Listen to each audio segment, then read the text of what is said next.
कबीर जादिन सतगुरु भेटिया, तादिन लेखे जान, बाकी समय व्यर्थ गया बिना गुरु के ज्ञान। जिस सतगुरु के दर्शन से जीवन का वास्तविक उद्देश्य समझ में आता है, उसी विश्व की तारणहार जगत गुरु संत रामपाल जी महाराज जी के बोध दिवस के पावन अवसर पर दिनांक 15 से 17 फरवरी 2026 तक नेपाल सहित भारत के 13 सतलोक आश्रमों में 3 दिवसीय भव्य महासमागम का आयोजन किया जा रहा है। इस ऐतिहासिक अवसर पर होंगे अखंड पाठ, विशाल सत्संग समारोह, विशाल भंडारा, दहेज मुक्त विवाह, रक्तदान शिविर के साथ साथ निशुल्क नेत्र जांच शिविर एवं दंत चिकित्सा शिविर। आप सभी नगर एवं ग्राम वासियों से विनम्र निवेदन है कि परिवार सहित पधार कर इस अद्वितीय महासमागम की शोभा बढ़ाएं। इस कार्यक्रम का सीधा प्रसारण सतलोक आश्रम श्री धनाना धाम से 17 फरवरी 2026 को सुबह 9:30 बजे से श्रद्धा टीवी चैनल और संत रामपाल जी महाराज यूट्यूब चैनल तथा संत रामपाल जी महाराज फेसबुक पेज पर भी किया जाएगा। आइए हम सब मिलकर पूर्ण संत के सानिध्य में अपने जीवन को सार्थक बनाएं।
संत रामपाल जी महाराज एक ऐसे महान संत जिन्होंने अपनी सतभक्ति, तत्व ज्ञान, करुणा और सेवा के बल पर समाज में नई मिसाल कायम की है। संत रामपाल जी महाराज की अगुवाई में उनके सभी सतलोक आश्रमों से समाज कल्याण के अद्भुत कार्यों ने समाज को सुनहरे भविष्य की एक नई उम्मीद दिखाई है। संत रामपाल जी महाराज से नाम दीक्षा लेने के बाद लाखों लोगों की लाइलाज बीमारियां जैसे कैंसर, एड्स आदि ठीक हुई। संत जी के ज्ञान से प्रेरित होकर उनके अनुयायियों ने लाखों यूनिट रक्तदान किया। संत जी ने लाखों बहन बेटियों का दहेज मुक्त विवाह करवाया।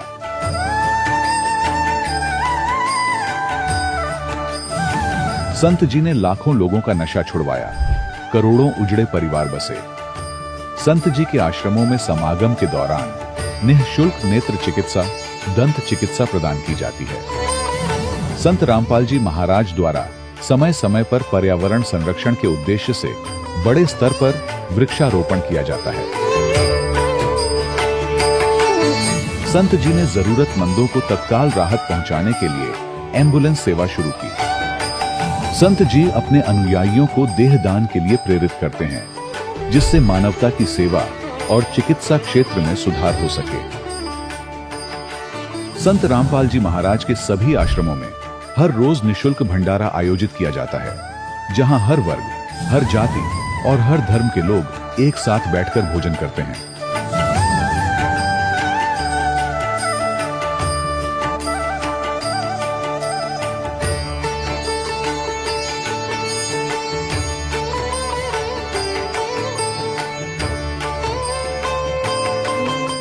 संत रामपाल जी महाराज की अन्नपूर्णा मुहिम ने गरीब और बेसहारा लोगों के जीवन में एक नई ऊर्जा और उम्मीद को जन्म दिया है। घर घर खाद्य सामग्री और जरूरी मदद पहुंचाकर संत रामपाल जी महाराज ने लोगों को दुख और मजबूरी से लड़ने की ताकत प्रदान की है।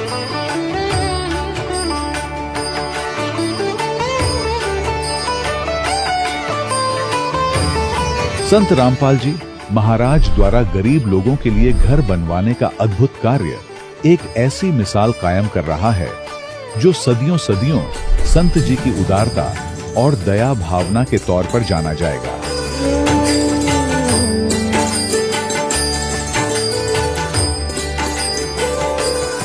संत रामपाल जी महाराज के आश्रम में हजारों बुजुर्गों को सम्मान और प्यार के साथ जीवन जीने का अवसर मिलता है।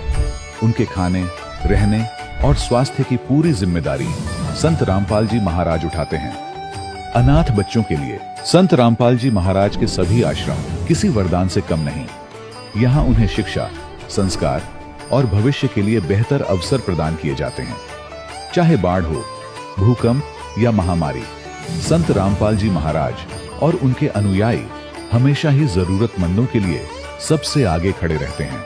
कोविड महामारी के दौरान संत रामपाल जी महाराज के आश्रमों से करोड़ों लोगों के लिए भोजन, दवाइयां और जीवन रक्षक सामग्रियां उपलब्ध कराई गई। चाहे गरीब की मदद हो या किसी शोषित और पीड़ित वर्ग के हक और सम्मान की लड़ाई, संत रामपाल जी महाराज ने हमेशा ही उनकी दबी आवाज को सरकारों तक पहुंचाया है और उन्हें उचित न्याय दिलवाने में अहम भूमिका अदा की है।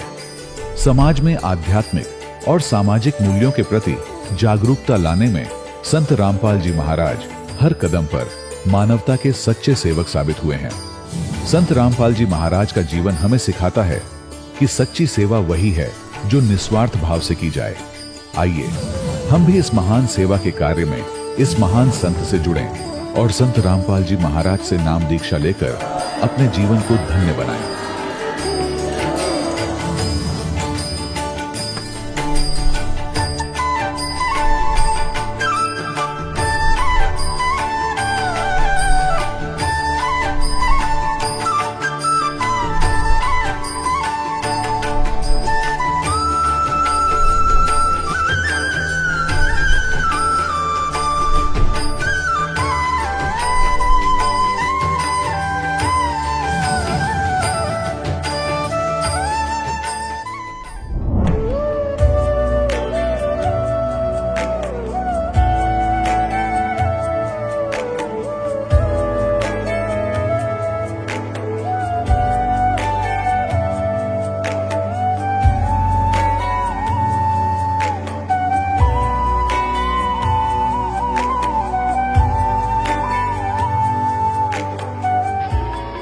प्रभु राम देव भगवान अल्लाह खुदा ईश आदि नाम एक ही शक्ति के हैं।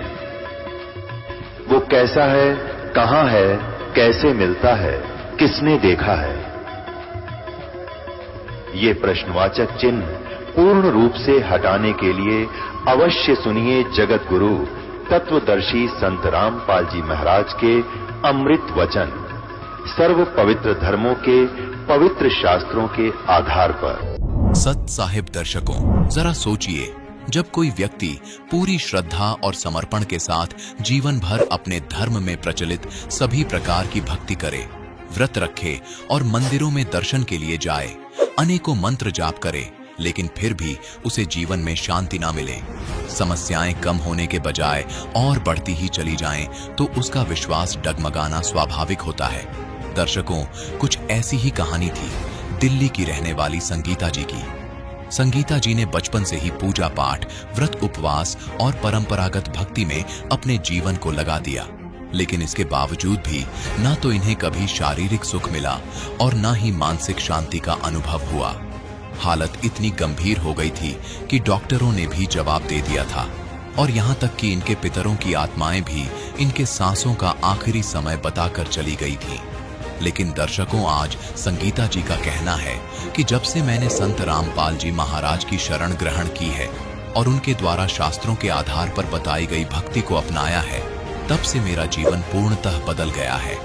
अब मुझे समझ आ गया है कि सच्ची भक्ति वही है जो हमारे पवित्र शास्त्रों के अनुसार हो, और ऐसी भक्ति वर्तमान में केवल संत रामपाल जी महाराज ही प्रदान कर रहे हैं।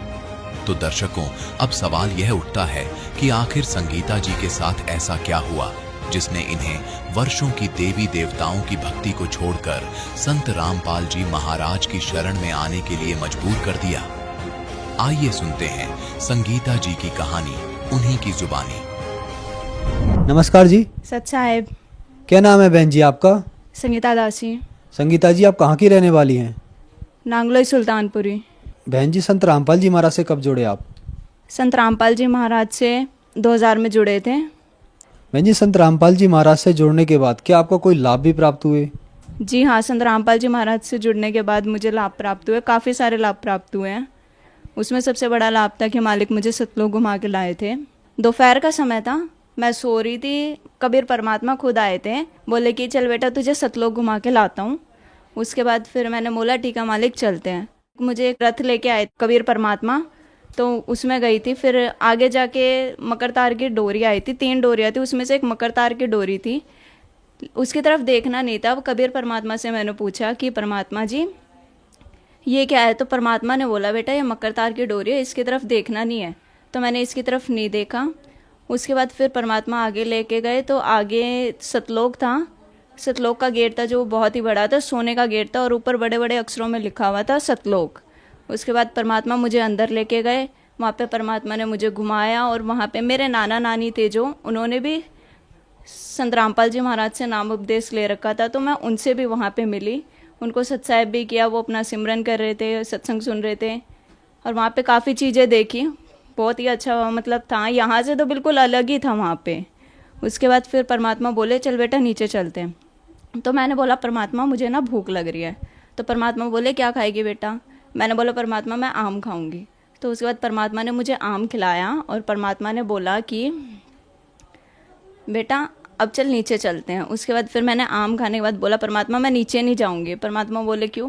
मैं कहा परमात्मा मुझे यहीं रहना है, यहीं पे अच्छा लगता है, बस मुझे यहीं रहना है। तो परमात्मा बोले बेटा भक्ति करके तुझे नीचे जाना है, तभी तो तू सतलोक आ पाएगी, नहीं तो कैसे आएगी? मैंने कहा ठीक है परमात्मा। फिर परमात्मा ने बोला बेटा नीचे जाके ज्ञान प्रचार भी करना है, अपने सभी भाई बहनों को भी इस काल के लोक से निकलवाना है। मैंने कहा जी परमात्मा बिल्कुल। उसके बाद फिर परमात्मा मुझे नीचे छोड़ के गए। तो जब मैं उठी तो मैंने सबको बताया, और मेरे मुंह का स्वाद ऐसा था जैसे कि बहुत ही मीठा आम खाया हो मैंने। एक लाभ ये मिला था कि हमारे घर में ना भूत प्रेत की बहुत बाधाएं थी, आवाज़ें आती थी। मैं छोटी थी तो मम्मी के पेट पे सोती थी, तो जो भूत प्रेत थे वो है ना वो मुझे पेट पे से गिरा देते थे। तो ये सारी बातें जब मेरी मम्मी ने मेरे मामा जी को बताई, तो उन्होंने बोला कि बहन एक ही हैं जो इन सब से छुटकारा दिला सकते हैं। तो मेरे मामा जी ने बोला कि करौता में संत रामपाल जी महाराज हैं, उनसे उपदेश लेने के बाद तेरे सारे कष्ट दूर हो जाएंगे। तो मम्मी ने बोला कि मैं तभी उपदेश लूँगी जब परमात्मा खुद आके मुझे, संत रामपाल जी महाराज खुद आके मुझे दर्शन देंगे। तो ये ऐसा ही हुआ। जिस दिन मम्मी ने ये बात बोली थी उसी दिन फिर संत रामपाल जी महाराज ने मम्मी को दर्शन दिया। उसके अगले ही दिन मम्मी संत रामपाल जी महाराज के पास पहुंच गई। उस दिन से आज का दिन है, हमारे घर में कोई परेशानी नहीं आई है। एक लाभ और हुआ था, किसी कारणवश मेरा नामखंड हो गया था, तो उसी बीच नामखंड होने के बीच ही हमने आन उपासना भी अपना ली थी, जिसकी वजह से और ज़्यादा दिक्कतें आने लगी थी। हमने काफ़ी पंडितों को दिखाया, काफ़ी जो मुसलमान वगैरह हैं उनको भी दिखाया, लेकिन कोई फ़र्क नहीं पड़ा। इवन मेरे अंदर जो मेरे दादा दादी आते थे वो भी बोल के चले गई थी कि लड़की होली तक रहेगी, उसके बाद नहीं रहेगी। जो अभी होली गई है उसी होली की बात है, ये बोला गया था सिर्फ होली तक रहेगी, उसके बाद लड़की नहीं रहेगी, बचा सको तो बचा लो। और साथ ही ये भी बोल के गई थी कि संत रामपाल जी महाराज जी पूर्ण परमात्मा है, उन्हीं से तुम्हारा मोक्ष होगा। उसके बाद फिर भी हम आन उपासना अपनाते रहे, लेकिन फिर जब हमारे भक्त भाइयों को पता चला तो उन्होंने गुरुजी को प्रार्थना लगाई, हमारा नाम शुद्ध कराया। जिस दिन नाम शुद्ध कराया प्रार्थना लगाने के बाद से, उस दिन से लेके आज तक का दिन है, मैं आपके सामने खड़ी हूँ बिल्कुल ठीक ठाक। नहीं तो मेरी हालत ऐसी थी कि मैं ना कुछ खा सकती थी ना पी सकती थी, पूरे दिन उल्टी होती रहती थी। लेकिन आज का दिन है, उस दिन से लेके आज का दिन है, मुझे कोई परेशानी नहीं है, मैं बिल्कुल ठीक हूँ, आपके सामने हूँ संत रामपाल जी महाराज की दया से। मैं जी, संत रामपाल जी महाराज से नाम दीक्षा लेने के बाद आपको बहुत सारे लाभ मिले। आपको देखने से लगता है कि आपकी उम्र बहुत कम है और इस उम्र में आप भक्ति कर रहे हो। आपकी उम्र के बच्चे कहते हैं कि अभी भक्ति नहीं करनी चाहिए, खेलने कूदने की उम्र है, हम भक्ति बुढ़ापे में करेंगे। उनको क्या कहना चाहती हैं आप? जी, मैं उनको यही कहना चाहूँगी, अगर इस उम्र में खेलेंगे कूदेंगे, अगर भक्ति नहीं करेंगे, भक्ति साधना नहीं करेंगे, तो आगे जाके आप देखते होगे कि काफ़ी बड़े बूढ़े हैं जिनको काफ़ी सारी परेशानियाँ हैं, किसी को कानों से नहीं सुनता, या फिर कोई वैसे बीमार हैं, या फिर जो बच्चे हैं उनके वो उनकी अच्छे से देखभाल नहीं करते। लेकिन वही अगर हम इस उम्र में रह के भक्ति करेंगे तो हमें आगे जाके बुढ़ापे में कोई परेशानी नहीं आएगी। आप देखते होगे कि लोगों की अकाल मृत्यु हो जाती है, वो भी नहीं होगी, हमें पता भी नहीं चलेगा कि हमारी मृत्यु कैसे हो गई, वो आराम से हो जाएगी बिल्कुल। बहन जी, संत रामपाल जी महाराज से नाम दीक्षा कैसे ली जा सकती है? साधना चैनल पर सत्संग आता है, उसके नीचे येलो कलर की पट्टी आती है, उसमें नंबर दिए होते हैं, उस पर आप व्हाट्सअप करके पूछ सकते हैं कि, या फिर कॉल करके या मैसेज करके आप पूछ सकते हैं कि हमारे आसपास का कोऑर्डिनेटर कौन है, कहाँ से हमें नामदान मिल सकता है। और आपको नामदान दीक्षा बिल्कुल निःशुल्क मिलेगी, यहाँ कोई पैसा नहीं, कुछ नहीं। धन्यवाद बहन जी। सत साहिब। दर्शकों, अभी आपने सुने संत रामपाल जी महाराज से दीक्षा प्राप्त करके सुखी हुए भक्त के अनुभव। अब देखिए जगत गुरु तत्वदर्शी संत रामपाल जी महाराज के मंगल प्रवचन। अब फिर टेमू हो गया उसे शेख तकी, चुप हो गया। कहने गए तो हमारे नबी की बेइज्जती करता, हम सुन नहीं सकते हैं, ये कहकर उठकर झंडी पाड़ दी। इनके पास यही है, नकलियों के पास बकवास करना। फिर सिकंदर लोधी का यह बात हृदय में दचगी के सचमुच खाक साधना थी वह, लेकिन वो राजा बोल नहीं सकता पब्लिक के सामने। पब्लिक के सामने संत ही बोल सकता है। संत सर्व हितैषी होते हैं, वो केवल अपने राज के हितैषी होते हैं। अब अगले दिन सिकंदर लोधी ने परमात्मा को, कबीर जी को अपने हाथी पर बैठा लिया। अपने हाथी पर जिसमें रूम बना होता था, उसको हाथी के ऊपर, और उसमें स्वयं भी बैठी है, कबीर साहब को उसी में ले लिया और चल पड़े वापस दिल्ली को। अब रास्ते में आए, पड़ाव डाला एक नदी दरिया के ऊपर, क्योंकि वहां सैनिक भी काफी साथ थे, वहां भोजन बनाते थे, नहाते धोते थे, इसलिए पानी का आसरा लेकर के वहां रुका करते थे सफर में। तो शाम ने सब अपना लेट गए, सुबह उठे। सिकंदर लोधी का दिनचर्या थी सुबह जाकर उस पीर जी का माथा टेक्या करता, उसको खुश रखने के लिए। जब उसके टेंट में गया, मुंह चढ़ा रखा उसने, टेढ़ा मुंह कर लिया, सीधा मुंह नहीं बात करे।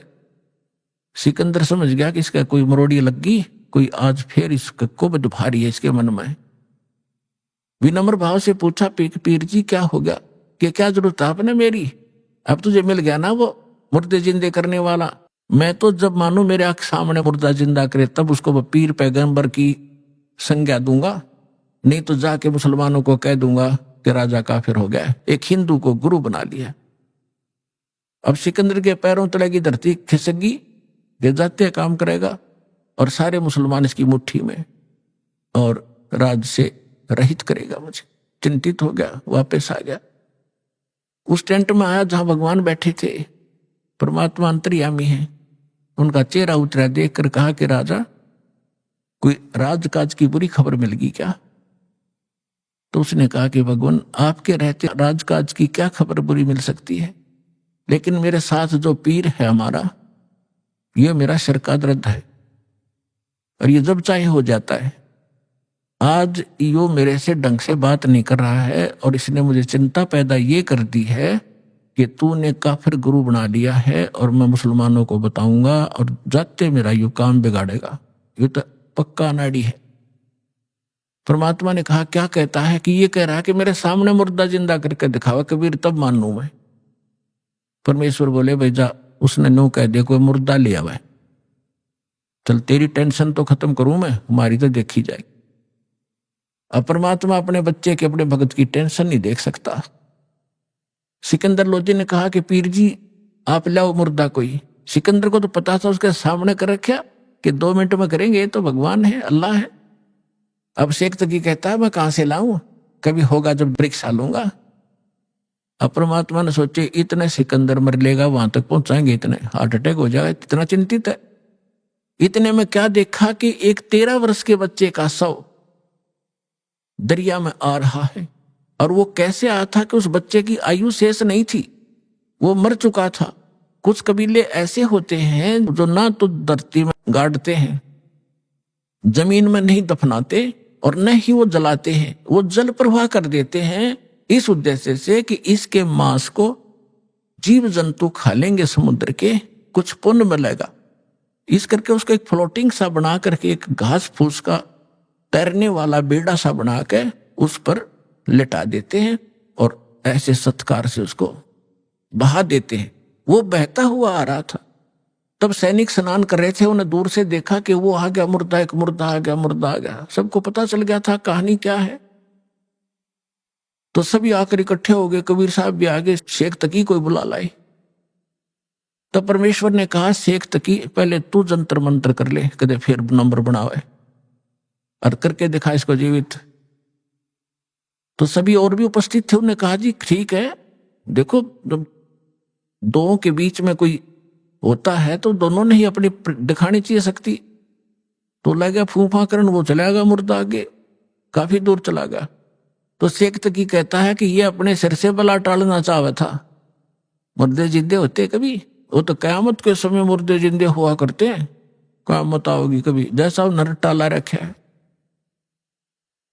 तो परमात्मा ने उस मुर्दा जो बहता जा रहा था डाउन स्ट्रीम में, जिधर पानी के बहाव में काफी 2-3 फरलांग चला गया था, 1000 फुट की दूरी, तो वहां से मालिक ने ऐसे संकेत किया, मुर्दा वापस चल पड़ा, जैसे इंजन वाली किश्ती धारा के विपरीत बहकर फ्लोट होकर चलती है, और सामने आकर रुक गया, नीचे लहर चल रही है।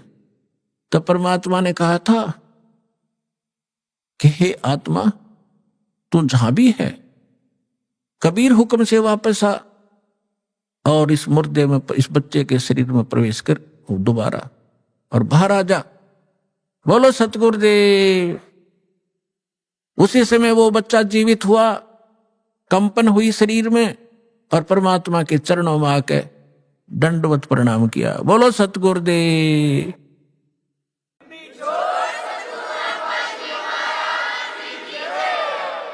सौड़ा जय जयकार होगी।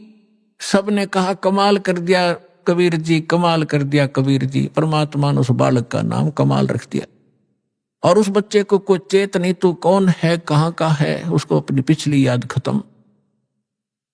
तो परमात्मा ने उस बालक को अपने साथ रखा था।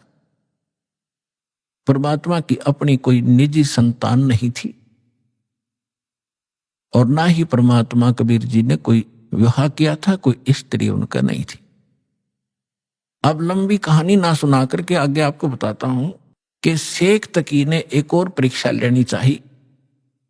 उसने कहा कि ये तो मुर्दा सदमे में था, और सदमे वाला जीवित हो जाता है।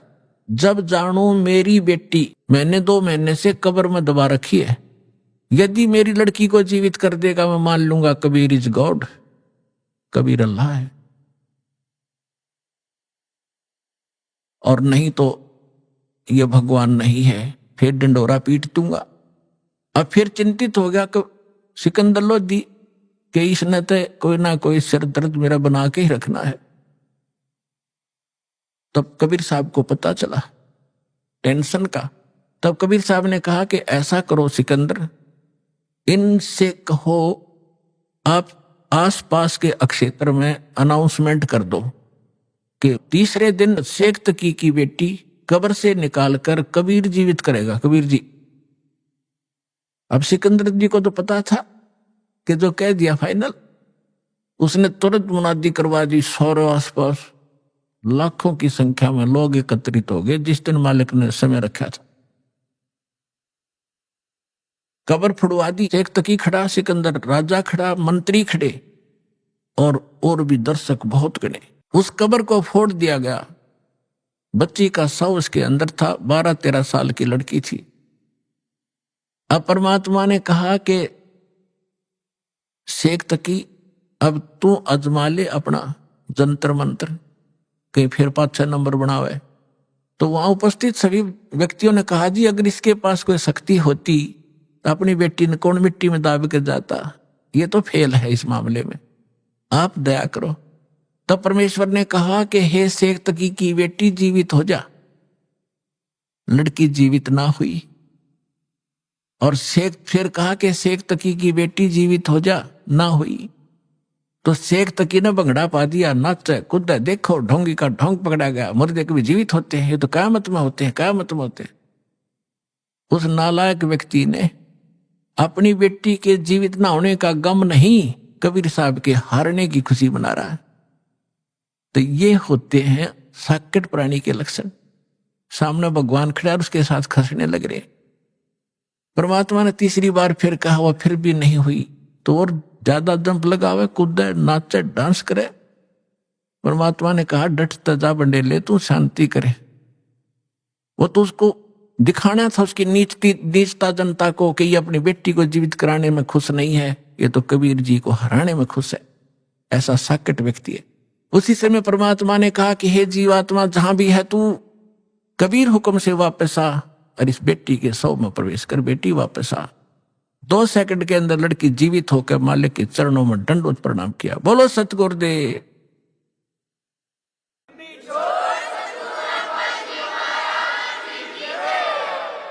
अब सबने कहा कि दाता कमाल कर दिया, मालिक कमाल कर दिया। परमात्मा उसका नाम कमाली रख दिया परमेश्वर ने। और जा बेटी तेरे पिता के साथ ले जा शेख तकी।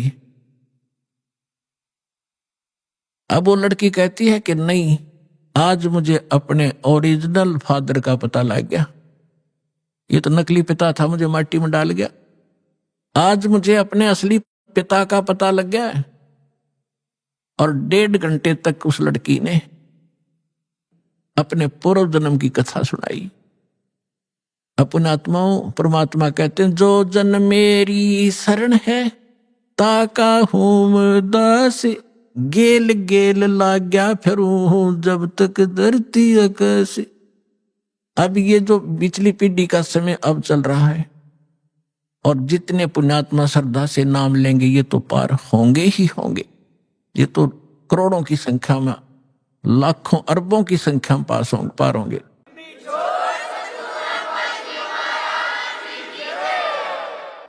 लेकिन इस भक्ति युग के अंत में कुछ ऐसे काल के दूत आएंगे, धीरे धीरे भ्रमित करना शुरू करेंगे, तो अपने आप ऑटोमेटिकली है, वो तो होगा ही होगा। उस समय कुछ भक्त रह जाएंगे, वो पार ना हो पाएंगे। तो उनमें से यही आत्मा कमाली और कमाल की थी। तो परमात्मा उस लड़की ने अपने पूर्व जन्म की कथा सुनाई। पहले भी ये मुसलमान घर में जन्मी थी, ये अपने पिता के घर पे थी, और श्रद्धा पिछली भक्ति की इतनी गजब की थी, बहुत गनी। और वहां परमात्मा, जब ये लड़की चारा लेने के लिए पशुओं का खेत में गई हुई थी, वहां भगवान मिले थे कबीर जी जिंदा महात्मा के रूप में। एक कुएं पर बैठे थे, तो वहां लड़की ने भी अपना जो चारा लाकर था उस वृक्ष के नीचे रखा। उस समय विश्राम करने के लिए साधु मिल गए, पीर जी खड़े दिखे तो उनसे प्रणाम किया। परमात्मा ने काफी उसको ज्ञान दिया, बेटा भक्ति करनी चाहिए। वो कहती जी भक्ति करती हूँ, ईद बकरीद मनाते हैं, नमाज करती हूँ, ऐसे करती हूँ। परमात्मा ने सारा ज्ञान समझाया, बेटी ये ईद और बकरीद मनाना, मांस खाना, ये महापाप है, ये नहीं खाना चाहिए। कोई आपको काट कर खावे कैसा लगे? लड़की स्तब्ध हुई। बच्चे का जल्दी घर करती है ये ज्ञान, अज्ञान भी ज्ञान भी, बुराई भी और अच्छाई बच्चा जल्दी से ग्रहण करता है, जैसा उसको माहौल मिलता है। काफी ज्ञान सुनाया, बेटी ये भक्ति नहीं, भक्ति अलग से हट के इसकी। अब सामने देखा कि भी मुसलमान ही है, ये बता रहा है, तो बच्ची के बात समझ में आएगी। कहने के भगवान फिर क्या करूं?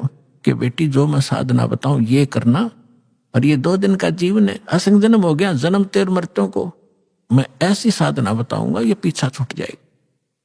लड़की ने नाम ले लिया, और बेटी मांस नहीं खाएगी। अगर नहीं खाऊंगी महाराज, कत्ती नहीं खाऊंगी, कोई कंपलसरी नहीं मांस खाना, खाओ तो खाओ, मैं नहीं खाऊंगी। लड़की ने दृढ़ निश्चय किया, और लड़की होगी 17-18 साल की, विवाह से मना कर दिया। इतना वैराग हो गया उसके अंदर, और माता पिता को चिंता होगी वे बेटी को हम घर पर नहीं रख सकते। उधर से वो विवाह को मना कर रही है। तो लास्ट में माता पिता ने कह दिया, बेटी अगर तुम विवाह नहीं कराएगी तो हम दोनों आत्महत्या करेंगे, हम तुझे या नहीं देख सकते, बेटी को कैसे रखेंगे, कल न पता नहीं क्या उक चुक हो जाएगी। अब लड़की ने सोचा है बुढ़ा बुढ़िया मरेंगी, उसने यस कर दी कि ठीक है मैं शादी करवा लूं। विवाह हो गया, एक बहुत अच्छे नेक अफसर के अधिकारी के उसका विवाह हुआ, क्योंकि जो भगवान की भक्ति करे वो तो ठीक ठिकाने जागा बालक। वो नेक आदमी था, मुसलमान, भगवान से डरने वाला था। ठीक है हम परंपरागत से गलतियां कर भी रहे अपने समाज अनुसार, लेकिन पिछले संस्कार भी हमारे साथ रहते। वो बहुत ही अच्छा आदमी था, नेक आदमी था, भगवान से डरने वाला। वैसे भी स्वभाव अच्छा होता व्यक्तियों का, चाहे हिंदू होते, मुसलमान, सिख हो, ऐसा ही उनका अपना भी कुछ आधार होता पूर्व जन्म का।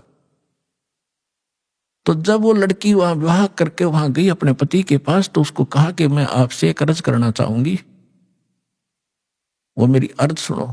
उसने कहा कि बोलो, एक छोड़ दो बता। कि मैं संतानों उत्पत्ति नहीं करूंगी, मैं सप्रस नहीं करूंगी आपको, और आपने यदि मेरे साथ बलपूर्वक किया तो मैं आत्महत्या कर लूंगी। तो उसने कहा, उसका नाम राबिया था, कि राबी आपने निकाह कबूल क्यों किया? मना कर देती, कोई कंपलसरी मुसलमानों में एक ऑप्शन है, लड़की स्वीकृति देगी तो ब्याह होगा, नहीं तो नहीं होगा। तो राबिया ने कहा कि मेरी मजबूरी थी इसलिए मैंने स्वीकृति देनी पड़ी। उसके पति ने पूछा कि मजबूरी क्या थी तेरी? कि मैं चाहती हूं भगवान की भक्ति करना, और मुझे एक संत मिले थे, उन्होंने मुझे एक ज्ञान दिया था, उस आधार पर मैं दृढ़ हूं, और यो असंग जन्म का झंझट का खत्म कराऊंगी, मैं इसलिए ब्याह नहीं करवाऊं थी। तो उसने कहा कि अपने माता पिता के सामने मना करना था कि मैंने खूब किया था। उन दोनों ने आत्महत्या करने की ठान ली पक्की, तब मैंने स्वीकृति देनी पड़ेगी। इसलिए कि आगे कोई भगवान मिल गया तो ठीक है, नहीं तो मैं आत्महत्या कर लूंगी, अब मैं ये काम करूंगी नहीं। वो दयालु था, उसने कहा। और मुसलमानों में अनेक शादियां हो जाती हैं, एक कोई खास बात नहीं उनके लिए। तो उसने कहा, राबिया जैसे तुम्हारे माता पिता लोक लाज मर्यादा के कारण आत्महत्या तक नौबत आ गई थी, ऐसे हमारी भी मर्यादा है। ठीक है, मैं वचन देता हूं आज के बाद तो मेरी सिस्टर की तरह रहेगी, लेकिन समाज की दृष्टि में तूने मेरी पत्नी की तरह रहना पड़ेगा, और तेरे लिए अलग स्थान बना दूंगा, वो भक्ति कर, पर मरिए मत, ये पाप मुझे लगेगा, मैं अपना और विवाह करा लूंगा। तो उसने ऐसा ही किया। महापुरुष ने अलग से उसका कमरा नारा बना दिया और बैठ अपनी भक्ति कर, उसने ब्याह करवा दिया। जब वो राबिया 50 वर्ष के ऊपर होगी, और वो देखा करता था, ये तो बाहर झांकती भी नहीं किसी गैर पुरुष की तरफ, भक्ति और के अतिरिक्त अपना काम धंधा रोटी बनाई खाया, इससे अधिक कोई काम नहीं जानती। उस लड़की ने क्या गलती कर दी? वहां जाने के बाद सत्संग का अभाव हो गया, भगवान फिर मिले नहीं। परंपरागत लोक वेद के आधार से मालिक वाली साधना जो उसने प्रथम मंत्र दिए थे वो त्याग दिए, और वहां जो समूह था, जैसा भी साधना चल रही थी वो ये करने लगी। नमाज नमोज, मांस नहीं खाती थी वो। ईद बकरीद के दिन रोजे अवश्य रखती थी, लेकिन वो मांस नहीं खाती थी। जब वो 50-55 वर्ष की होगी तो उनके अंदर एक विशेष धारणा बनी हुई है लोकवेद के आधार से मुसलमानों में, कि जो हज नहीं करके आवेगा उसकी मुक्ति नहीं। तो उसने अपने पति से कहा, जी मैं हज करना चाहती हूं। उसने कहा, जाओ, बहुत खुशी की बात है, आपका तो उद्देश्य यही है, अभी कल्याण हो किसी तरह, आपके लिए कोई ऊंट की सवारी का प्रबंध कर देता हूं। उसने कहा नहीं। राबिया ने कहा, नहीं मैं पैदल जाऊंगी, और भी बहुत से लोग जा रहे हैं, उनके साथ चली जाऊंगी। अच्छा जाओ फिर। अब वो चल पड़ी अपने आत्मा देखते जाना, इसका रिजल्ट क्या है भक्ति का। हमने आज तक छोटे मोटे चमत्कार किसी के देख लिए, उसी को सिद्ध और महात्मा और भगवान मान लिया, ये अध्यात्म ज्ञानहीनता थी। अब लड़की जा रही थी, वो माई, और सफर में कोई आगे चला गया, कोई पीछे रुक गया, उस समय वो अकेली जा रही थी। रास्ते में उसको प्यास लगी, खुद स्वयं को सामने कुआं देखा, कुआं था, कुएं पर बाल्टी नहीं थी, ना कोई रस्सी थी। एक कुतिया प्यासी थी, उसके बच्चे छोटे छोटे दूरी पर उसने देख लिए थे, और कुतिया कभी कुएं में झांक रही थी, कभी राबिया के पैरों में आकर चाट रही थी, फिर कुएं की तरफ भाग रही थी। समझ गई राबिया कि ये प्यासी बहुत है, और यदि इसको जल नहीं मिला तो ये मरेगी, साथ में मरेंगे बच्चे इसके। और औरत के अंदर दया भगवान ने एक नारी दे रखी है, विशेषकर बच्चों के समय। तो वह एकदम, और कुछ पिछले संस्कार थे, भगवान आत्मा थी, भगवान से कोई जन्मों से पीछे से चलती आ रही थी, फिर हम रह जाते हैं, बिचल जाते हैं, छोड़ देते, इस माया में फंस जाते। तो उस लड़की ने देखा आसपास कोई गांव नगर नहीं, ना कोई रस्सी है ना बाल्टी। लड़की ने अपने कपड़े उतारे, पहले मोटे मोटे कपड़े हुआ करते थे हाथ के बने हुए, अपना कपड़ा उतारा, चुंडड़ी, और अपने बाल पाड़े। 2-4 बाल पाड़ के देखियो कितना दर्द होगा। लेकिन उस परमार्थ में उस बेटी ने एक नहीं देखा, फटाफट अपने सारे बाल पाड़ कर रस्सी बनाई लंबी, बहुत लंबी रस्सी बनानी पड़ी क्योंकि पानी गहरा था। बांध कर उसने अपनी बात कपड़ा और उसके अंदर पानी में भिगोया, और बाहर एक मटका टूटा हुआ पड़ा था, उसका पात्र था आधा, उसमें निचोड़े कुतिया साथ साथ पीवे। वह कुतिया छका दी, अपने बाल बूढ़ खून खान निकला था उसको पूछ पाछ के, और चालन की तैयारी करी थी। उधर से वो मक्का, एक स्ट्रक्चर, एक मंदिर न्यों का न्यों उठ गया जहाज की तरह, और उस कुएं के साथ में आकर लग गया, जैसे प्लेटफार्म पर गाड़ी लग जाती है, रेलगाड़ी। अब उसने देखा, उसने जाना ही मक्का में था, उसने सोची तो पहुंच गई मक्का, फट मक्के में प्रवेश किया। फिर वहां से उठा, वहां के लोग दे हैरान है, मक्का गया कहां। उस समय एक अब्राहिम अधम नाम, सुल्तान नाम का एक व्यक्ति था, वो अपने पूर्व जन्म में भी संस्कारी था, ऐसे ही भगवान का ही वो पिछला संस्कारी था। और उसको भी उस जन्म में परमात्मा कबीर जी मिले थे, जिंदा महात्मा के रूप में उसको भी ज्ञान दे रखा था। और वो सुल्तान अधम वाली आत्मा, सुल्तान अधम तो वो आगे आके बना है, वही आत्मा उस मक्का में गई हुई थी मुसलमान होने के नाते, कि वहां के लोगों को समझाऊंगा कि ये साधना गलत है। तो वहां वो प्रचार कर ही रहा था बैठ के, तो लोगों ने पूछा ये मक्का कहां गया। तब अर्ध सुल्तान ने कहा, उस आत्मा ने कहा कि मक्का नहीं मकाम, और गया रांड के लेन को नो कह अदम सुल्तान। अब सुल्तान अदम तो ये कह रहा है कि एक रांड को लेने गया, निकम्मी औरत को। अब आम आदमी का गला कैसे उतरा कि निकम्मी आदमी औरत को के लिए मक्का चला गया। लेकिन वो किस दृष्टिकोण से कह रहा था, कहते सुल्तान अधम मक्के गया, मक्का नहीं मुकाम, गया रांड के लेन को नो कह अदम सुल्तान। वो कहने लगे कि आप क्या बात है, कैसे, किसको लेने का, इतने मक्का वापस आ गया। उसमें वापस आया तो वो लड़की जिसके सिर पर बाल नहीं, सारी कहानी उसने बताई, और देखने वाले भी आसपास निकट इकट्ठे हो गए थे, कैसे हो गया। वो भी मक्के में चढ़ लिए साथ में। तो आकर जब उसने पूछा कि क्या कारण हुआ, उन्होंने सबने मिलकर बताया कि ऐसे ऐसे इसने एक कुतिया और उसके बच्चों की जान बचाई, बाल पाड़ कर रस्सी बांट के पानी पिया, और ये उद्देश्य लेकर यहां आ ही रही थी, तो भगवान ने इसके लिए मक्का ही भेज दिया। तो इतनी प्रशंसा की पात्र बन गई पूरे मुसलमान धर्म में कि भक्ति हो तो राबी जैसी, भक्ति हो तो राबी जैसी, जिसके लिए मक्का भी उठकर चला गया। लेकिन क्या इससे मोक्ष था उसका? फिर इब्राहिम सुल्तान अदब से पूछा कि आप इसको ऐसी निकम्मी लड़की क्यों कह रहे थे, इसने तो ऐसा कुर्बानी कर दी, जिसके लिए मक्का चला गया, उसको आपने कैसे कहा ये निकम्मी लड़की है? तब इब्राहिम सुल्तान वाली आत्मा ने कहा कि यह निकम्मी है, इसको भगवान मिले थे जिंदा महात्मा के रूप में, इसने वह भक्ति छोड़ दी, ये डलेट हो रही है, इसलिए निकम्मी है। उसके बाद मेरी प्रशंसा हो रही है, अगला जन्म मेरा एक बांसुरी का हो गया। एक बांसुरी नाम की लड़की बनी मैं,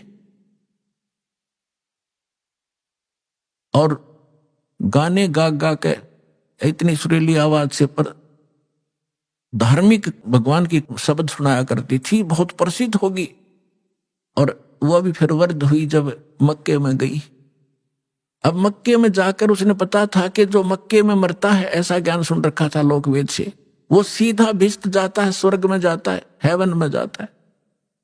लड़की ने सोचा हेवन के लिए तो ये सारा कुछ कर रहे हैं, और मक्के में मरने से हेवन मिलता है, स्वर्ग मिलता है, तो वहीं कर्द से अपनी तलवार का से गर्दन काट दी, मक्के में चढ़ा दी।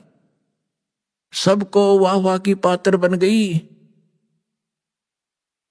कि भक्ति हो तो बंसुरी जैसी। बंसुरी तो गई सीधी भिष्ट में, सीधी स्वर्ग गई है, तो इसने मक्के में शीश चढ़ा दिया। फिर बताती है कि मैं कहाँ गई, अगला जन्म मेरा एक वैश्या का बना, मैंने अपने खूब कर्म फोड़े, वो मेरा जन्म फिर समाप्त हुआ। अब मेरी आयु 12 वर्ष की मनुष्य जीवन की शेष थी, मानव शरीर की।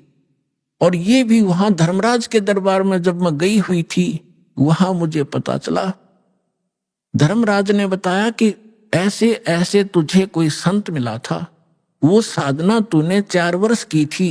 हाँ जी, 4 वर्ष की थी, उसके कारण तुझे ये इतने मनुष्य जीवन मिले हैं। अब तेरा मनुष्य जीवन शेष नहीं है, अब तू पशु योनि में जाएगी, कुछ दिन इंतजार कर, तेरा नंबर आते ही वहां ठोक देंगे तुझे।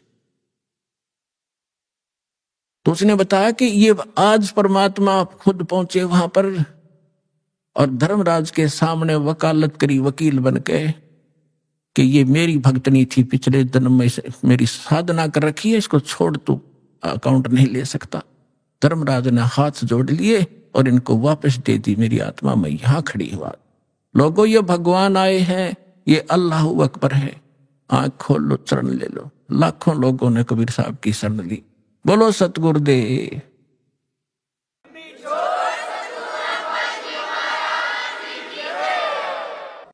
और उस लड़की ने कहा मैं आज से अपने पिता के साथ रहूंगी, मेरा जीवन शेष नहीं था। आज इस दाता ने मेरे को मनुष्य जीवन अपनी शक्ति से एक्सटेंड किया है। समर्थ का शरणाग हो, रंग होरी हो, भाई कदे न हो काज, राम रंग होरी हो। ऋग्वेद मंडल नंबर 10 सूक्त 161 मंत्र 2 कबीर साहब के ऊपर खरा उतरता है। तो who is God? Kabir is God. और कितनी कथा सुनाऊं आपको इस समर्थ भगवान की। और कृष्ण जी की हम एक कथा गाया करते थे, उसने सुन सुन के भगवान मान लिया। तो कबीर साहब समझाया करते थे, बंधन काटे विपत में, कठिन कियो संग्राम, तीनों रे नर प्राणिया, वो गरुड़ बड़ो के राम। परमात्मा समझाया करते थे उसमें कि तुम श्री राम को भगवान बताते हो, और जब तुम्हारी कथा में है रामायण में कि श्री रामचंद्र जी को, रामचंद्र जी के ऊपर पूरी सेना के ऊपर नाग फांस का एक हथियार छोड़ दिया था।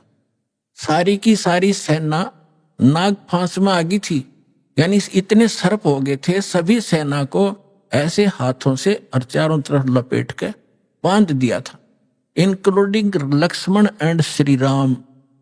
और ऐसे खड़े थे, ऐसा है वे सारे, जैसे ईंख बांध दिया करें। और सारी सेना खड़ी खड़ी देखा कि काटेंगे ये सारे राक्षस हमें। तब नो कहे हैं कि गरुड़ से पुकार करी गई। गरुड़ वो पक्षी जो श्री रामचंद्र विष्णु जी का वाहन बताते हैं। गरुड़ आए, गरुड़ ने फिर उनके नाग काटे, सारे नाग मार दिए। जब भगवान श्री राम बंधन मुक्त हुए, परमात्मा कहे फिर बंदी छोड़ कौन होया? गरुड़ हो गया, तेरे राम का भी बंदी छोड़। काटे बंधन विपत में, वो कठिन कियो संग्राम, तीनों रे नर प्राणिया, ये गरुड़ बड़ो के राम। एक गोवर्धन पर्वत को उठा लिया श्री कृष्ण जी ने, तुमने भगवान मान लिया। गोवर्धन श्री कृष्ण धार्यो, द्रोणगिरी हनुमंत, शेष नाग सब सृष्टि उठारा, इनमें कौन भगवंत। क्या एक पहाड़ को उठाने मात्र से भगवान की संज्ञा में ले लिया, समर्थ मान लिया तुमने? तो तुम्हारी कथा तुम लोकवेद सुनाते रहते हो कि शेष नाग ने सारे ब्रह्मांडों को सिर पर रख रखा है। फिर और हनुमान जी ने द्रोणागिरी उठा लिया था, इनमें कौन सा भगवान? ये भगवान की पहचान नहीं जो तुमने पैमाना ला रखा है, भगवान मापण का नहीं है। फिर कहते हैं समुद्र पाट लंका गयो, यो सीता को भरतार, अगस्त ऋषि ने ये सातों पी लिए, इनमें कौन करतार। ओए होए, ऐसे सटीक प्रमाण दे रखे भगवान ने, फिर भी हमारी आंखें नहीं खुली, क्योंकि हमारी बुद्धि काल के प्रभाव से इतनी दबी हुई थी।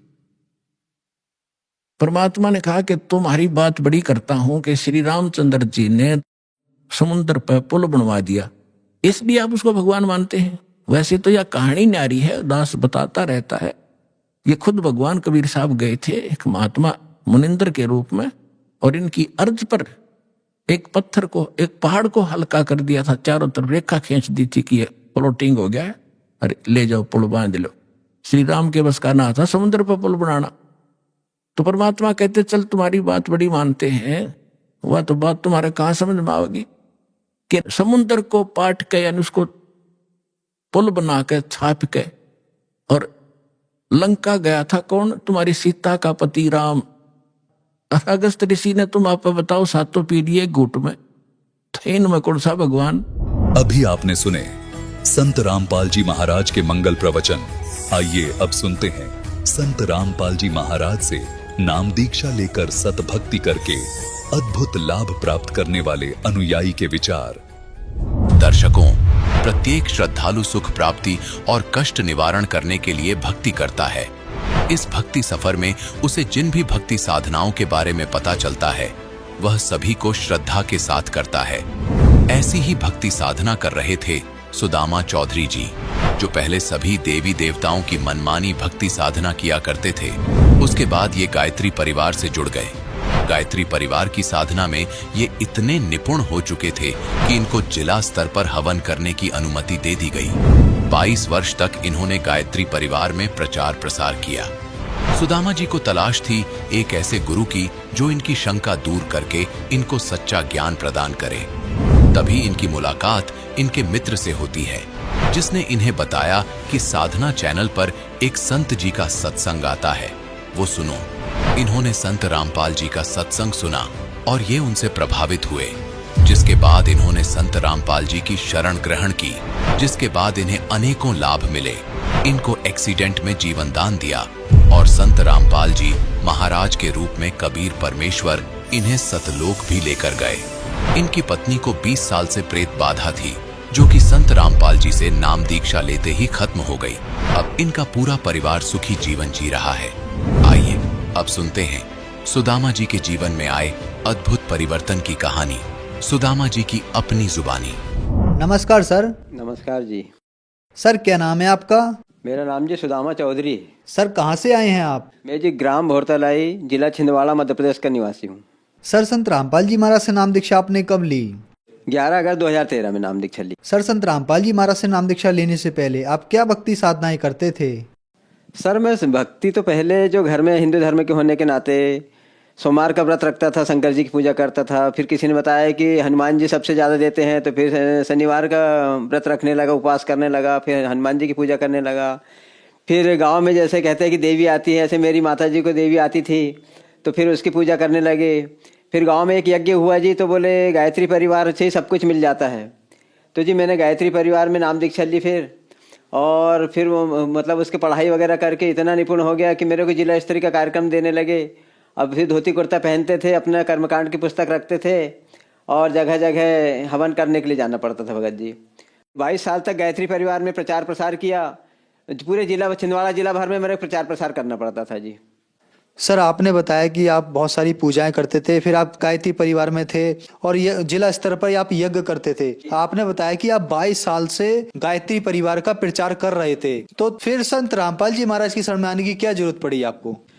सर मेरे को एक बात समझ में नहीं आती थी कि ये गायत्री मंत्र है कहाँ का, और आचार्य श्री शर्मा आचार्य जी ने लिख तो दिया है, लेकिन उसका जब हिंदी में अर्थ लिखा है जी, कईयों जगह लिखा है, 50 जगह लिखा है श्री राम शर्मा आचार्य जी ने, कि उस प्राण स्वरूप दुख नाशक सुख स्वरूप श्रेष्ठ तेजस्वी ओजस्वी परमात्मा को हम अंतरात्मा में धारण करें, और वह परमात्मा हमारी बुद्धि को सन्मार्ग में प्रेरित करे। तो वो सन्मार्ग कौन सा होगा, ये मुझे बार बार घुटन होती थी जी। मैं पूरे जिला भर में घूम के प्रचार तो करता था, लेकिन अपने आप में ये घुटन होती थी कि गुरुजी ने जो लिखा है कि उस प्राण स्वरूप दुख नाशक सुख स्वरूप श्रेष्ठ तेजस्वी ओजस्वी परमात्मा को हम अंतरात्मा में धारण करें और वह परमात्मा हमारी बुद्धि को सन्मार्ग में प्रेरित करे। लेकिन ये मुझे मन ही मन घुटन होती थी कि वो सत्मार्ग कौन सा होगा, वो कब मिलेगा मुझे, ये मेरी समस्या का कोई समाधान ही नहीं कर रहा था। तो एक दिन क्या हुआ जी कि मेरे दोस्त ने बोला मुझे, तो बोले यार चैनल लगा के देखो। चैनल लगा के देखा तो वहाँ संत रामपाल जी महाराज एक एक पुस्तक खोल के बता रहे थे कि देखो ये लिखा है कि परमपिता परमेश्वर वो है जो 6 दिन में सृष्टि की रचना किया, और हम लोग कहाँ भूले भटके इधर ही गायत्री मंत्र का ही जाप कर रहा है, गायत्री मंत्र की माला निकाल रहा है, सबको गायत्री मंत्र पढ़ने का उपदेश दे रहा है और बता भी रहा है कि गायत्री मंत्र से ही सतमार्ग मिल जाएगा। जब फिर मालूम हुआ कि संत रामपाल महाराज जी से नाम दीक्षा लेने से ही हमको सतमार्ग मिल सकता है, क्योंकि जितना प्रमाण इन्होंने खोल खोल के बताया संत रामपाल जी महाराज ने कि देखो वेद में ये लिखा है, इतने पृष्ठ पे ये लिखा है, फिर बाइबिल में ये लिखा हुआ है, कुरान शरीफ में ये लिखा है, गीता जी के फलाने 2 श्लोक में ये लिखा हुआ है, देवी भागवत के 123 पृष्ठ पे ब्रह्मा विष्णु महेश की जीवनी लिखी हुई है। वो जब समझ में आया जी संत रामपाल जी महाराज की चैनल देखने से कि ये सतमार्ग है और इसका मतलब भक्ति कैसे होगी, तो फिर हमने 11 अगस्त सन 13 को सतलोक आश्रम जाकर के संत रामपाल जी महाराज से नाम दीक्षा लिए। सर, संत रामपाल जी महाराज से नाम दीक्षा लेने के बाद श्रद्धालुओं को बहुत सारे लाभ प्राप्त होते हैं, तो क्या संत रामपाल जी महाराज से नाम दीक्षा लेने के बाद आपको भी कुछ लाभ प्राप्त हुए? सर, लाभ का तो क्या बखान करूं मैं। संत रामपाल जी महाराज स्वयं परमात्मा है, साक्षात परमात्मा इस धरती पर अवतरित हुए हैं। अब जब से नाम दीक्षा ली है संत रामपाल जी महाराज से, मेरी बेटी नवोदय विद्यालय सिंगोड़ी में पढ़ती है, तो उस दिन छुट्टी हुई तो उसको लेकर के मैं अपने घर आ रहा था बाइक से, और सामने से डंपर आ रहा था, तो एक चौक पे जी डंपर वाले ने जो काटा था मेरी बाइक सीधी उससे टकरा गई और इतना बुरी तरह एक्सीडेंट हुआ कि हम रास्ते में दोनों बाप बेटी गिरे पड़े हैं, मैंने बेहोश पड़े हुए थे। उतने में क्या हुआ जी कि 4 दूत मुझे लेने के लिए आए थे जी, बोले तुम्हारा अंत समय आ गया, तुमको हम लेने आए हैं। उतने में संत रामपाल जी मेरे पास आए और बोले ये मेरी आत्मा है, इसको तुम ले जा नहीं सकते। तो फिर संत रामपाल जी महाराज आगे आगे चल रहे थे, हम उनके पीछे चल रहे थे। बोले चलो बेटा, बोले तुमको सतलोक दिखाता हूँ। तो सतलोक के बारे में उस समय नामदान लिया, जब सुना तो था जी हमने। फिर क्या हुआ कि हमको पहले नरक दिखाए गुरु जी ने। बेटा बोले देखो ये नरक ऐसा होता है, और जी वहाँ की इतनी बुरी गति होती है नरक में कि जैसा कहीं एक कुत्ता मरा पड़ा रहता है और कौवे उसको नोच नोच के खाते हैं, इस प्रकार इस जीव को वहाँ नोच के खाते हैं जी। और कभी आग पे चलाना पड़ता है, कोई लोहे की सलाख से छेदते हैं, कोई कुछ करते हैं ना, बहुत बुरी गति होती है, उस नरक का बखान नहीं कर सकते। जब रामपाल जी महाराज वहाँ गए तो अच्छी सुगंध सी आई, तो वहाँ के जीव कुछ सुखी जैसे हुए। तो गुरुजी मैंने कहा कि ये कैसा क्या है, तो बोले बेटा यही नरक है और यहाँ जीव जैसा कर्म करता है वैसा यहाँ इनको फल दिया जाता है। तो मैंने कहा गुरुजी के ऐसा फल हमको मिलेगा? नहीं बेटा, बोले तुमने नामदान ले ली है, तुम भक्ति करोगे, तुमको ऐसा मतलब ऐसी सजा नहीं मिलेगी। फिर वहाँ से स्वर्ग दिखाए, फिर ब्रह्मा विष्णु महेश के लोग दिखाए, गणेश जी का लोग दिखाया, दुर्गा जी का लोग दिखाया। फिर वहाँ से गए जी थोड़ा आगे ऊपर की और भी, गुरुजी आगे आगे चल रहे थे और मैं पीछे चल रहा था। मैंने गुरुजी आप कहाँ जाएंगे? तो बोले बेटा अभी और चलना है, वो रास्ता भी बहुत दूर है। फिर वहाँ से गए जी, तो क्या होता है गुरुजी ने एक मंत्र का जाप किया श्वास से, तो एक दरवाजा सा खुलता है जी वहाँ, और वहाँ एक भयानक काला सा पुरुष जिसके हजारों मुख है और हजारों भुजाओं से बस अपने मुख में सबको खाते जा रहा है। मैंने कहा गुरुजी क्या है ये? वो मुझे भी खाने के लिए दौड़ा। गुरुजी बोलता है ये मेरी आत्मा है, इसको तू छू नहीं सकता। संत रामपाल जी महाराज ने वहाँ फिर सतनाम का जाप किया, तो उसने एकदम नीचे मुंडी डाल दिया और गुरुजी बोले इसके सिर पे पैर रख के चलो। तो गुरुजी आगे चले, उसके सिर पे पैर रख के फिर हम गए। तो जी वहाँ जब गए हम तो सतलोक पहुँचे और वहाँ देख रहा तो संत रामपाल जी महाराज एक आसन पे बैठे हुए हैं। उस आसन का इतना सुंदर हीरे मोती से जड़ा हुआ आसन था वो कि उसका बखान नहीं कर सकते। और सुंदर सुंदर कबूतर विचरण कर रहे थे, सफ़ेद सफ़ेद से दूध की नदियाँ बह रही है, सफ़ेद सफ़ेद सी आभा नीचे से निकल रही थी, और फलदार वृक्ष इतने बहुत अच्छे लगे हुए थे। फिर वो इतना तरह से दिखाया कि गुरुजी मैंने कहा इतना सुंदर लोग हैं ये? तो बोले बेटा अपन यहीं के रहने वाले हैं और वहाँ जाके अपन काल के जाल में फंस चुके हैं। ये दृश्य दिखाया। तो मैंने कहा गुरुजी आप यहीं रहने दो मुझे। बोले बेटा भक्ति करने के बाद यहाँ पर आना पड़ता है, यहाँ बिना भक्ति के नहीं रह सकते, क्योंकि तुम्हारे ऊपर बोले बहुत सारे पाप है, मतलब अभी पाप है, और पुण्य की कमाई के बाद यहाँ आना पड़ता है। तो वहाँ से फिर लाए यहाँ, फिर हमको जैसे गुरुजी ने यहाँ लाया वैसा होश आ गया। फिर यहाँ पर अब होश आया तो फिर दोस्त वगैरह एक हॉस्पिटल में लाए। अब हॉस्पिटल में लाया तो पत्रकार वगैरह भी आ गए, बढ़िया इंटरव्यू लेने लगे। ऐसा हुआ मुझे कि कुछ हुआ ही नहीं, जबकि खाली मेरा एक पैर टूटा था और मेरी बेटी के पैर की हड्डी टूट करके यहाँ से एकदम आड़ी हो चुकी थी। अब यहाँ से आया तो वो गुड्डू पटेल जब हमें देखने आया हॉस्पिटल में, तो वो ये बोलता है कि बोले यहाँ उस एक्सीडेंट में यार ये जिंदा कैसे है, इतना भयानक एक्सीडेंट के बाद कि वहाँ कोई जिंदा रहने की स्थिति नहीं थी। और बोले ये तो बढ़िया इंटरव्यू दे रहे हैं, यहाँ पत्रकार को बता रहे हैं कि यार ऐसा ऐसा हुआ। तो वो क्या बोलता है गुड्डू पटेल कि बोले जाको राखिए साइया मार सके ना कोई, ये शब्द बोला उनने। और वो ऐसा ही तिवारी आए, बोले जिसको भगवान बचाने रहता बोले उसको कोई नहीं मार सकता बोले। और मेरी बेटी आज भी नवोदय विद्यालय में कक्षा 12वीं बायो से पढ़ रही है। आज तक उसने राष्ट्रीय और अंतर्राष्ट्रीय ढेर सारे वॉलीबॉल में अवार्ड ले चुकी है। मैं ग्राम भोतलाई और जिला छिंदवाड़ा मध्य प्रदेश का रहने वाला हूँ। आप जिसके भाई को शंका भी हो तो मेरे गांव में मेरे बारे में, मेरी बिटिया के बारे में पूछ सकते हो कि कितनी होनहार बेटी है वो। जबकि उसके पैर टूट करके एक हड्डी आड़ी हो गई थी घुटने के ऊपर की। लेकिन संत रामपाल महाराज की कृपा से आज मैं भी सुरक्षित हूँ और मेरी बेटी भी सुरक्षित है। ऐसे महान संत कभी कभी धरती पर अवतरित होते हैं और हमारा बड़ा भाग्य है कि आज परम संत रामपाल जी महाराज इस धरती पर आए हुए और हमको भी मानव तन मिला है। दूसरा मेरा एक फ़ायदा बता रहा हूँ। क्या होता है जी कि मेरी बड़ी लड़की 12वीं पास हुई और उन्होंने पुरुष ITI में और महिला ITI में 2 जगह स्टेनोग्राफर का फार्म डाला। अब उनका 82% था 12वीं का, तो उन्होंने सोचा कि मेरा सिलेक्शन नहीं हुआ होगा, उनने ध्यान दिया नहीं। फिर एक दिन उन्होंने नेट खोल के देखा मोबाइल में, तो वो मेरा बेटा उससे बड़ा है तो बोलता है पापा जी बोले शीतल का इसमें तो सिलेक्शन हो गया बोले महिला ITI में। तो ये बात कब की थी जी, 27 जुलाई की।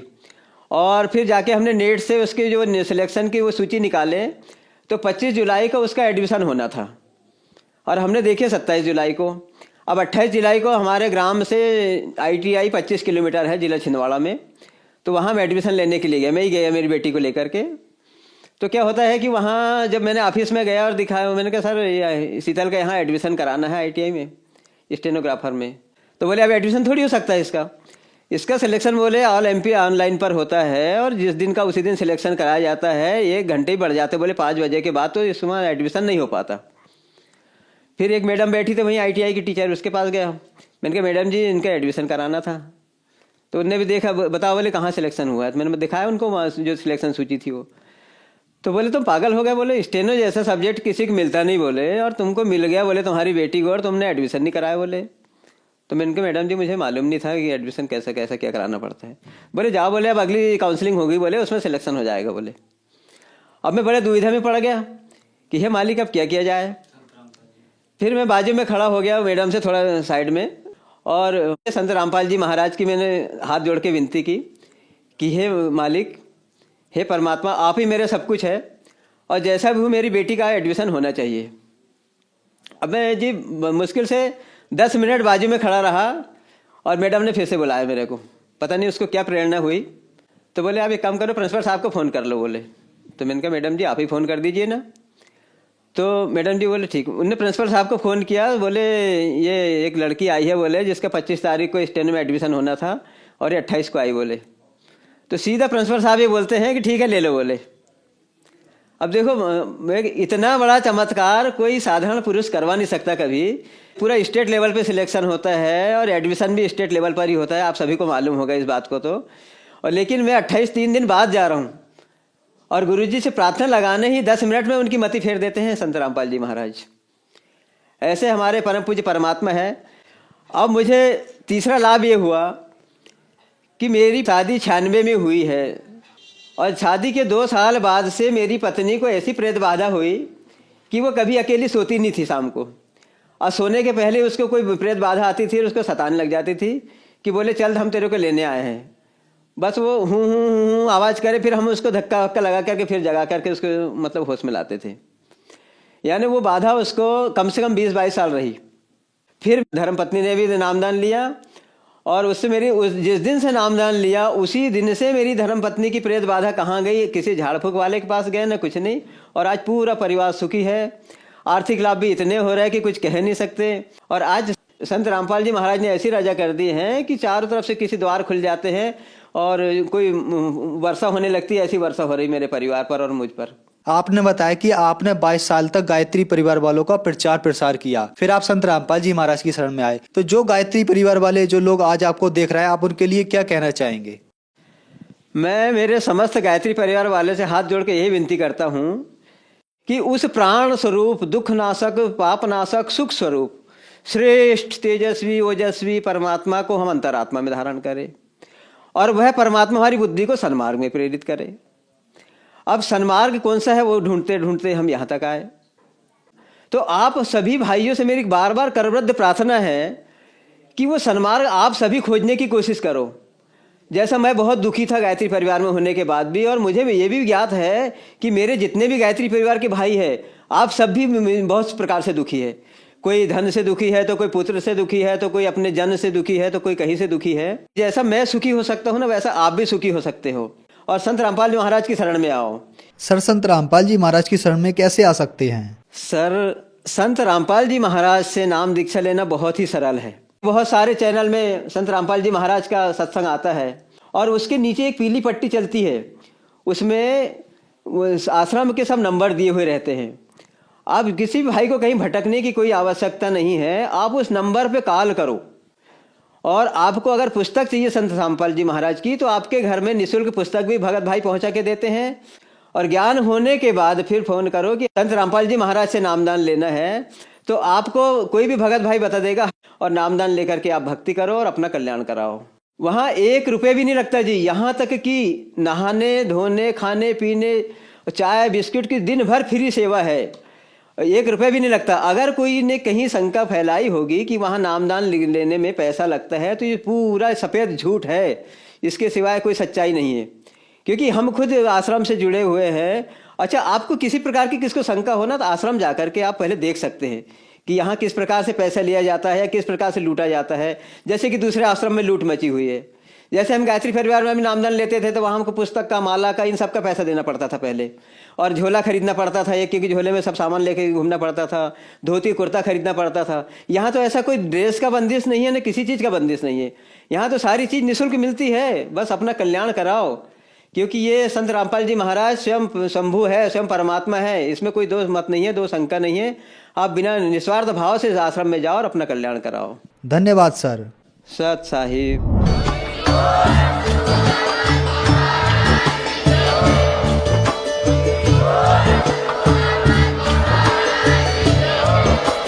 आप सुन रहे थे जगत गुरु तत्वदर्शी संत रामपाल जी महाराज जी के मंगल प्रवचन। अधिक जानकारी के लिए विजिट कीजिए हमारी वेबसाइट www.jagatgururampalji.org। संत रामपाल जी महाराज जी के शुभ आशीर्वाद से पूरे विश्व भर में 500 से भी ज्यादा नाम दीक्षा केंद्र हैं, जिन पर संत रामपाल जी महाराज जी द्वारा ऑनलाइन निःशुल्क नाम दीक्षा दी जा रही है। अपने नजदीकी नाम दीक्षा केंद्र का पता करने के लिए संपर्क करें 8222880541।